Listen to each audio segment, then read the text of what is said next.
Magandang araw mga apo. Wala munang gwapo, makisig, masipag na lolo ang sasalubong sa inyo. Kasi naalaman ko kanina na mayroon pala akong terminal cancer. Ayon sa doktor,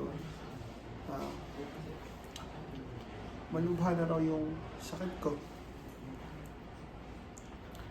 Pero kayo mawawala, cancer lang yun.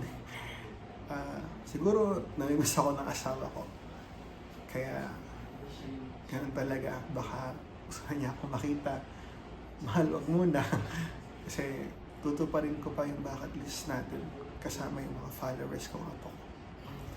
Kaya sa mga followers ko dyan, alam ko, mahirap, masakit. Pero samahan niyo pa rin ako tuparin yung bucket list natin na sama-sama at masaya. Dahil hindi pa naman dito natapos ang buhay. Kaya mga apo, hanggang sa muli, paalam.